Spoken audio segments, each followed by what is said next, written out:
Everybody, Joe Tessitore alongside Teddy Atlas, and welcome to the Mexico City Plaza here in Mexico City for our main event of the evening. 10 rounds of lightweight action between these two great warriors.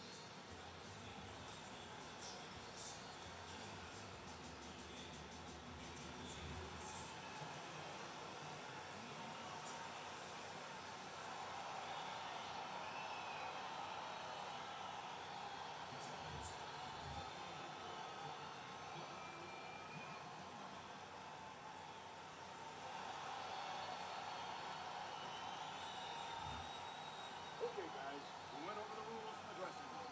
Let's touch gloves. Well, they're scheduled to spend a half an hour swapping leather. This is a 10-rounder. When we get matchups like this, guys that just won't quit, they'll be there every step of the way like Gaddy Ward. Sometimes there comes a point where one fighter thinks he's got himself an advantage. He's done something great. But then the other fighter doesn't go away. How does that play out in the minds of each fighter? Usually it doesn't affect the kind of guys you just mentioned, Gaddy and Ward. They're made how to cement these guys. They're already set in their ways. They know what they have to do. They're not going to get thrown off just because somebody's still there.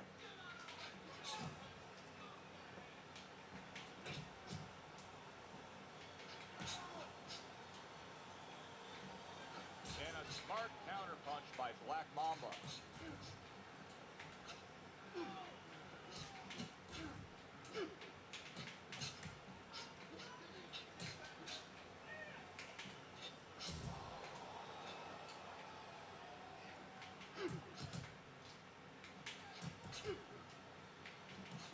Committing to the combo now, both land.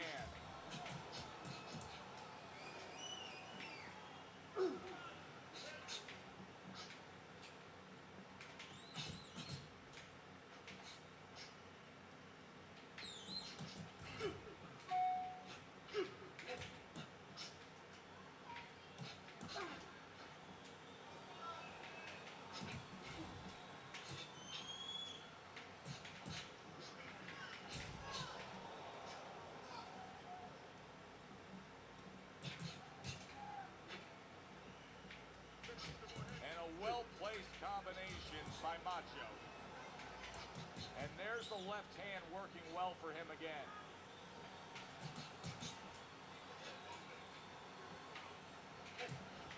Final 10 seconds of round number one.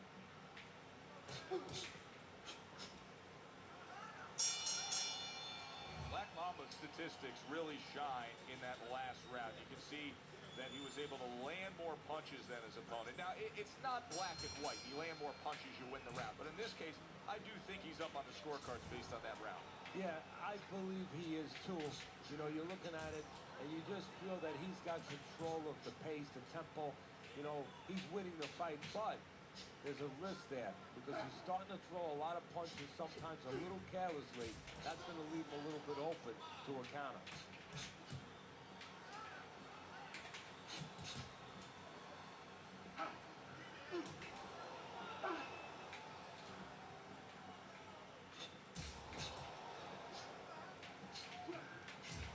Trying to erode away that body with the combination punching.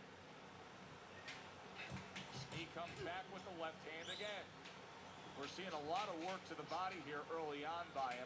Teddy, is that a certain mentality of these guys that commit to being a body puncher? Yeah, because they understand that the body punching, you know, that's not something that's glorious. That's not something that, you know, like a great left hook on the chin, bang, it gets results right away.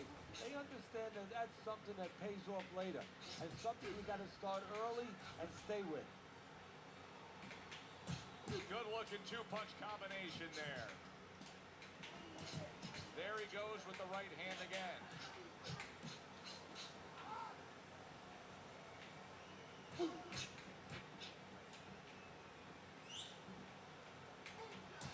A barrage of punches that time. Good combination. Yeah, that's what you want. You don't want one at a time. You want 3 or 4. Accuracy an issue there. Didn't land that straight right hand.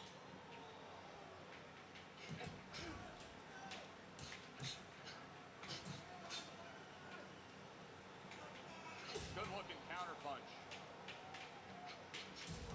Final 10 seconds of round number 2.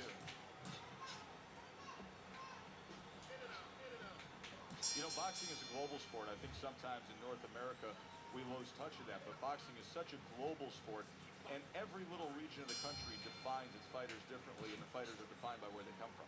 Yeah, it really is. You know, sometimes if a fighter is from maybe a place where there's not many resources, then you're going to get a fighter who's a little cruder, and he's going to have to be more physical because, you know, he doesn't have the apparatuses in the gym where, you know, he can hit a double end ball or, you know, he can be inclined to be a little bit more technical.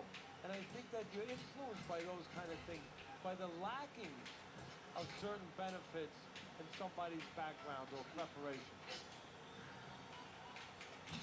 He comes back with the left hand again. Well-placed shot after landing there again. Was just off the mark.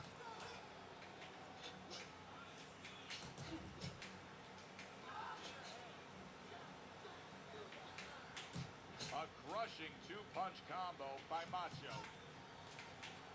And there he counters back against his opponent. You know, that jab is so basic, so simple, but as you can see, so very effective for him early on in this fight. Yeah, well, he's telling his opponent, you're not coming onto my property. You know, I have a dog here, and this dog bites.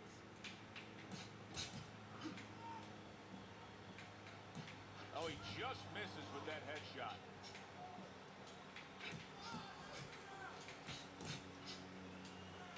He took a go of it to the body, but came up empty.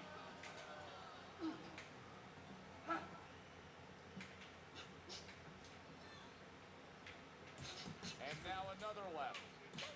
How is he taking these kind of shots and just dismissing them? What a chin on this guy. Yeah, well, what a neck on him. Look at that neck. I mean, it's about 19 inches. That is the shock absorber. But the rest of it is, he's seeing it, he has good vision, he sees those shots coming, and he's making up in his mind they're not taking him anywhere. Black Mamba's probably thinking that he just won that round. With good reason, Teddy. He was just busier. He was busy as controlling the tempo, is controlling the pace of the fight right now. You know, simply put, you're watching two guys and you say, that guy's the boss, that guy's not.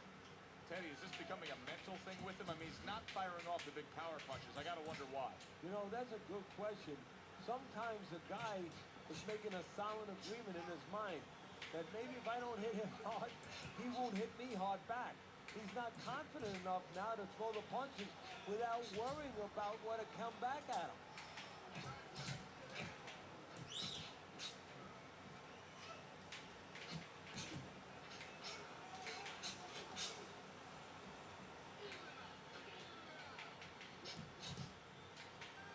Doing well on the outside.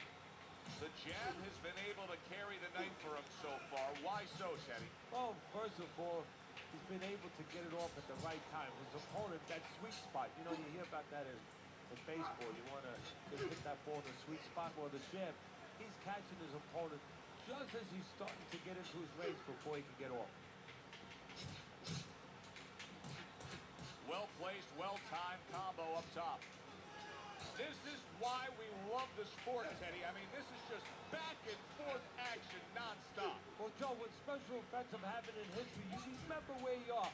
Right now, I'm going to remember where I was during this fight. I'm watching a special epic right in front of me. Glad to be here doing it, too. What a war this is. Black Mama's just trying to push away. He wants to breathe a little.